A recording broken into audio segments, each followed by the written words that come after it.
El 70% de los trastornos de personalidad inician en la adolescencia y solo el 20% reciben tratamiento a tiempo.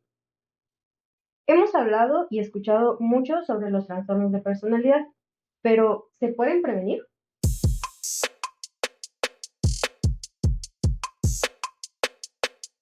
Hoy tendremos la oportunidad de explorar el tema con la psicóloga Marifer Herrerías y el psicólogo Carlos Rossetti. Muchas gracias, Monse. Gracias, Monse. Pues para entrar de lleno me gustaría que habláramos sobre los factores de riesgo que hacen que estos trastornos, digo, como una forma general, porque sabemos que cada uno es distinto, pero ¿qué factores de riesgo hay? Los factores de riesgo que pueden provocar un trastorno de personalidad puede ser el ambiente familiar, el temperamento que tenga cada persona o carga genética, pero eso es como el 50% que tiene cada persona, pero sí se puede desarrollar más por el contexto familiar, si hay una situación de violencia, si hay abusos, si hay un mal sistema de educación, tanto en la escuela como en el sistema familiar. Porque también quiero resaltar que es muy importante que ahorita la educación en las escuelas y el sistema educativo también está provocando que existan más este tipo de trastornos. Ok, Por el descuido en general. ok. Ok, Monse. Creo que hablar de cómo prevenir los trastornos de personalidad implica muchas cosas, porque tiene mucho que ver, como bien lo comenta Fer, con el estilo de crianza, el cómo va viviendo, pues prácticamente esta persona o este niño o adolescente, su vida.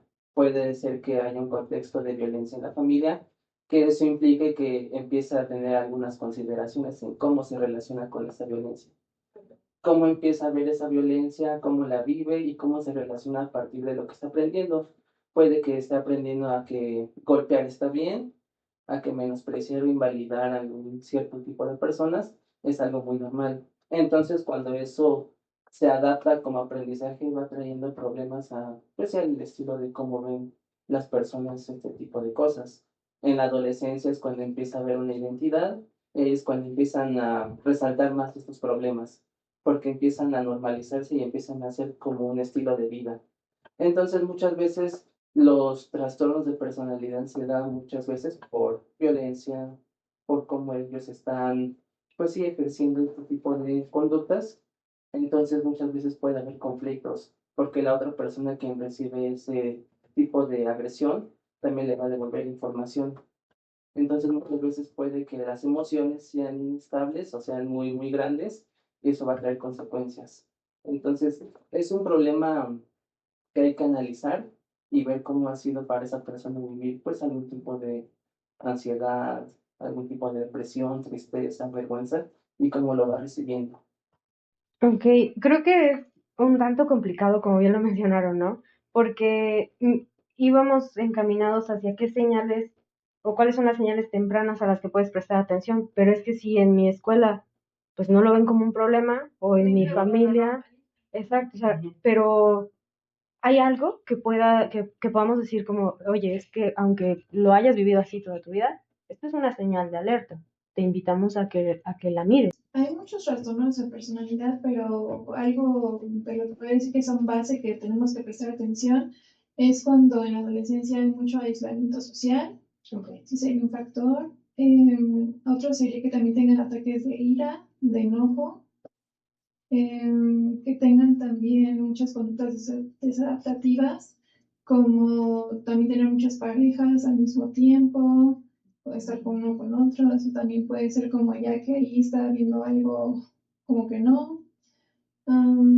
Y creo que esas son las tres como que bases que puede decir de alguno de los trastornos, porque son diferentes trastornos, diferentes cosas que nos pueden mostrar que sí hay un trastorno, pero esos son de algunos. De estos que mencioné son como del TLP o del paranoide o del esquizoide. Ok.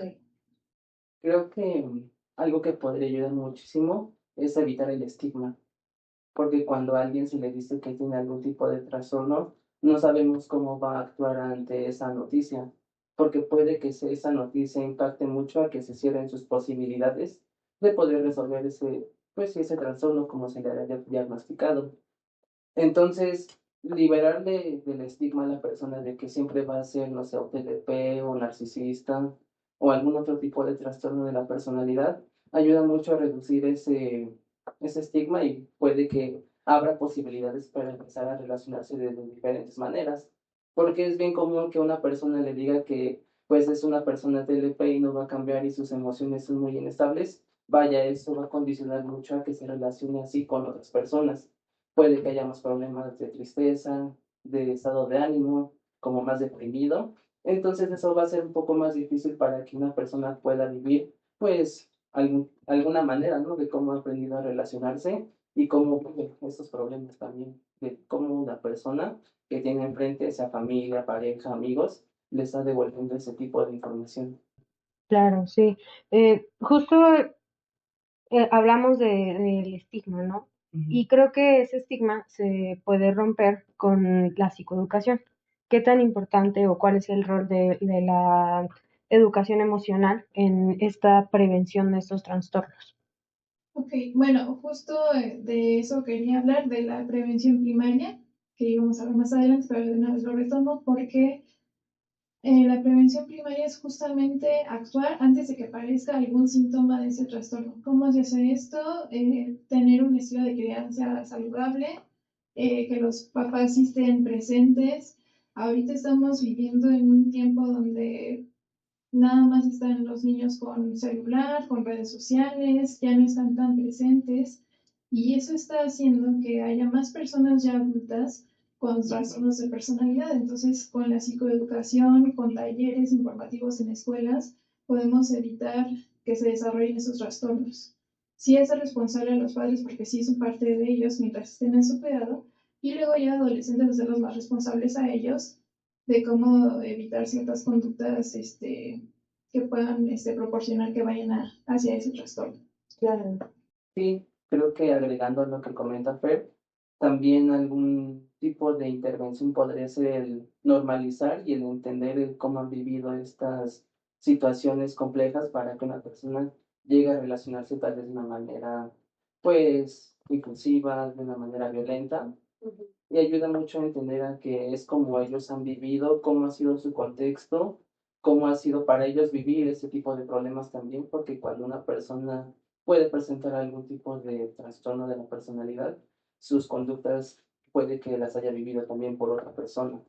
Entonces, el entender el por qué hace este tipo de situaciones, el cómo se relaciona y el cómo puede relacionarse de ahora en adelante, sabiendo que es consciente y que no es un problema para siempre, le ayuda mucho a disminuir estos tipos de estigmas.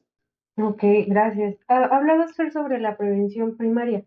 Me imagino que sí hay una primaria y una secundaria. Así es. ¿Nos puedes hablar un poco más de ella?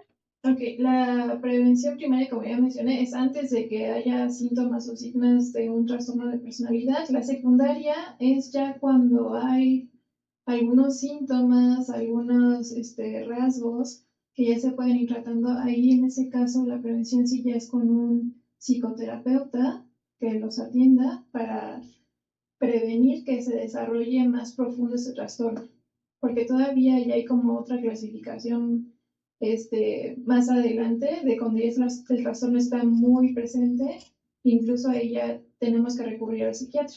Ok. Entonces, la prevención secundaria es ir a psicoterapia, tratar los primeros síntomas o rasgos que ya están presentes de ese trastorno y abordarlo. Ok. Me gustaría escuchar la parte de Carlos en qué hago si noto ciertas conductas preocupantes en mí o en alguien cercano. Porque estamos hablando de prevenir la estigmatización, ¿no? Pero, ¿qué puedo hacer? O sea, ¿cómo me puedo acercar a esa persona o cómo me puedo incluso decirme a mí mismo como, oye, ¿por qué estamos haciendo esto? Ok, creo que ahí puede ser un tema muy complicado para, pues sí, muchas personas, ¿no? Porque muchas personas no pueden tener esta red de apoyo o alguien que le pueda decir que está mal, ¿no? Entonces, yo creo que acercándose a una persona, no sé, un amigo, una pareja, un familiar o alguien cercano que tengan confianza, puede acercarse y decirle, vaya, me está pasando esto, ¿cómo puedo resolverlo? Muchas veces una persona que tiene estos trastornos de personalidad, hay un trasfondo, puede haber otro tipo de problemas Por ejemplo, relacionarse de una manera impulsiva, no tomar consideraciones de algunas cosas, adicciones. Ujú. Entonces, muchas veces cuando alguien se acerca a una persona, es difícil que pueda acercarse también a la psicoterapia, ya que puede haber mucha resistencia. Y como es un proceso normalizado, creo que también es difícil para que esa persona pueda acercarse. En dado caso de que haya una persona que pueda proporcionarle esta información, yo creo que un equipo multidisciplinario ayuda muchísimo. Exacto. Tanto grupos de apoyo, la escuela, la familia, los psicólogos, psiquiatras, para que entiendan que es una situación que requiere más que psicoterapia. Mm. Ay, yo agregaría que el trastorno de personalidad como es un patrón de conducta desadaptativa, como una persona que a lo mejor tiene sospechas de tener un trastorno, es tener ese autoconocimiento de ver, a ver, en mi área de amigos me están diciendo que estoy teniendo esta conducta de no sé qué, o me están reflejando que estoy actuando de tal manera. En mi escuela me están diciendo que no sé qué. En mi familia me están diciendo esta parte. Entonces ahí ya tú te puedes también trabajar ese autoconocimiento y decir, a ver, ya en mis diferentes áreas de mi vida como que me están reflejando algo que a lo mejor no está tan normal o si es una conducta desadaptativa y ahí te puedes dar cuenta para que si checarlo, revisarlo, acercarte a un psicólogo, por ejemplo, si es en una escuela con un psicólogo educativo, o pedirle a tus papás que vayan que te ayuden a buscar un psicólogo, o si ya eres adulto, buscar un terapeuta. Claro, sí, pues recordarles a todos, ¿no? Que la prevención siempre comienza hablando desde la empatía y el respeto, y con un acompañamiento a tiempo. Al final del día, si sentimos que algo no nos permite desarrollarnos de la mejor forma, buscar recursos o buscar la ayuda de un profesional puede marcar la diferencia. Y si notas señales en ti o en alguien, como lo comentó Carlos, puedes ocupar herramientas y les agradezco mucho por acompañarnos y explorar el tema. Gracias a ustedes por escucharnos y pues nada, nos escuchamos la próxima.